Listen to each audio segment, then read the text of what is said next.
Hello everyone, it is your host, Seth the Programmer, and today I'll be discussing Goku's heat resistance in Dragonball Super. Special thanks, by the way, to Wade Strine for helping me out with these heat calculations. Now, episode 68 of Super came out, and well, it was very bad. It was a very bad slice of life episode that had the audacity to declare Goku's heat resistance was not even core level.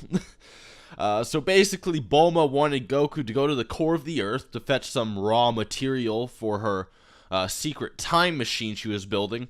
Goku then pegs the question, "Won't I die if I go there?" And then notice how this is a question, and not even a statement, by the way, meaning it does not confirm anything. We also don't know if he was referring to the core has barely any oxygen, or if it was filled with poisonous, toxic air, or if the heat itself would have been a problem.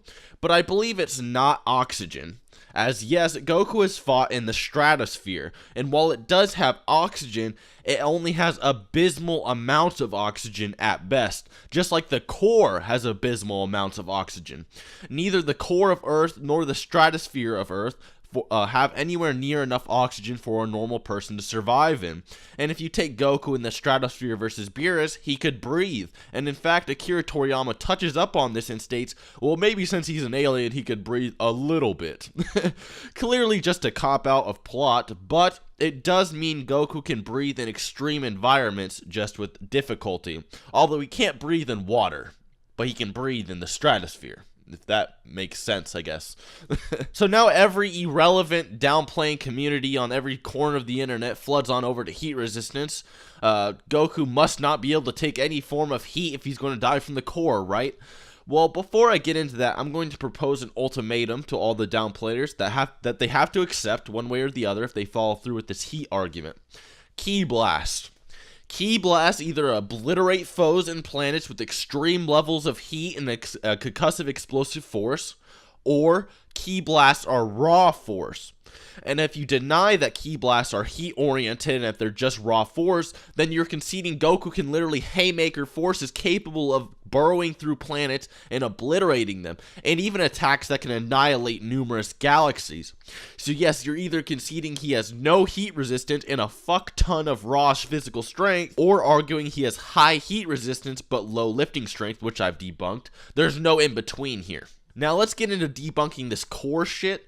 For one, Goku wasn't even in the core, by the way, more like near it at best. If he were in the core, he'd literally be drowning in magma. Like him and Beerus and Whis, they were all having like a fucking discussion near the core or whatever, but they weren't even in magma, and the core is literally just molten. It's not even solid until you get to more the center. So if they were like near the outer core, they would be bathing in magma, but they weren't. He was literally standing on like solid ground, and then there was like lava in the background. It didn't even make any sense scientifically. Next, we are going to assume, by the way, that Goku was in the core, okay? So let's say he was deep in the core like Bulma said he was, and let's just ignore the science, okay? Let's just ignore the physical evidence that he wasn't.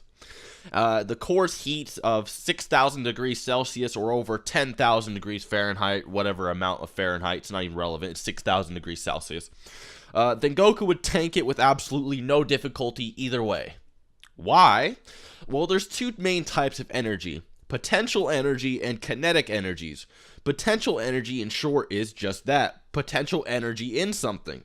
Like if you have a ball at the top of a staircase, it has the potential energy of moving down that staircase. Or if you hold an apple out at arm's length, gravity is trying to pull it out of your hands, and it has the potential energy of falling down to the ground, etc.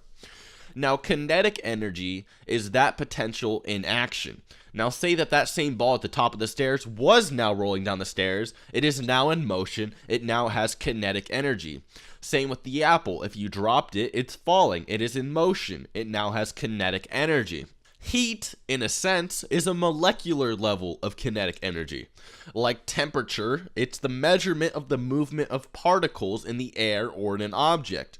Heat is literally just this. The less movement the particles have, the colder it is. The more movement of particles they have, the hotter it is. I'll repeat this once again. Heat is literally a kinetic energy, but on a molecular scale. It also works in joules or watts, which is why the longer you touch a hot object, the hotter it will burn. So let's say you put your hand over a candle, but you only do it for like half a second. You just brush your hand over it. It won't really burn. But if you hold your hand there for a good 5 seconds, you're going to be feeling something. Now, you remember how Goku has surpassed the planet-busting Frieza or the arguable solar system Cell, and is now even in the multi-galactic to possibly universal ranges, as stated by the narrators, Beerus, Whis, all the gods, everyone. Everyone confirms Goku and Beerus had the force to annihilate everything in the Dragon Ball macroverse. And if we just lowball that to multi-galaxy, then that's what you get, a lowball. Now, do you know how much kinetic energy that is? Over 7.11 tenexophone to any higher number in raw joules. But how many joules of raw energy would be generated a second by 6,000 degrees Celsius onto Goku's body? Well, first let's look at the main parts of the core and its emissivity. Emissivity is the ability of a surface to emit radiant energy compared to that of a black body at the same temperature and with the same area. So iron and nickel make up about most of the core of the Earth. It's molten, of course, but it does make up most of it. And the emissivity of that would be about 0.90-ish plus, give or take. It ranges between certain types. Now remember, 1 is the highest you can go on the scale, so 0.90 plus is pretty high. But let's highball this emissivity in total to 1, just to prove how ridiculous this all is, really. Now we'll plug in 1.9 meters squared as Goku's surface area. Goku may be slightly taller, but 1.9 is about normal human height. Then plug in 6,000 degrees Celsius. So now we plug in 1 emissivity, which is literally the highest thermal energy, 1.9 meters squared surface area for Goku, and the 6,000 degrees Celsius core heat. This creates a radiation energy of about 166,831,997.19837 joules per second, or watts. Now convert joules per second to tons of force of energy per second, which would be around 0.0398 etc. per second, which the Versus Battles Wiki has generously given us places at building level.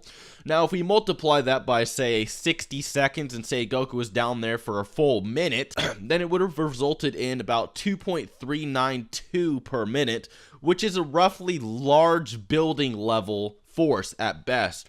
That's how much energy Goku would have to have taken. Now, do you want to know how much force it would take for multi-galaxy levels of energy, which is lowballed Goku's level? 1.699 to the 83rd power. Just try writing that down.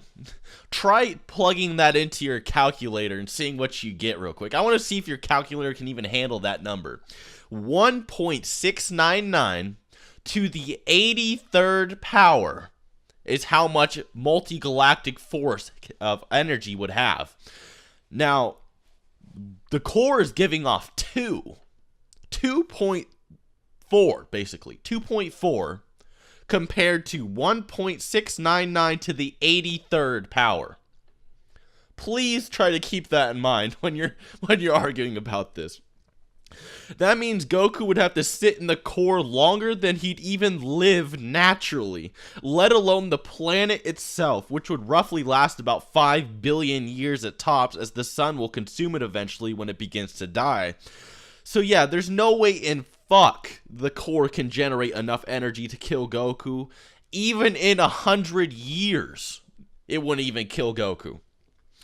The only way I could see you arguing this is if you said he has no heat resistance, which is inaccurate, as even Super Saiyan Trunks was capable of obliterating Frieza into atoms in the Daizenshu. And Goku and Beerus were stated to be capable of annihilating things to utter non-existence, meaning they have molecular level defense against energy. Don't even get me started on the fact that this was just a gag slash slice of life episode, not even storyboarded by Toriyama, and that Goku literally even removed the suit while still even in the core before flying off to meet Shenron.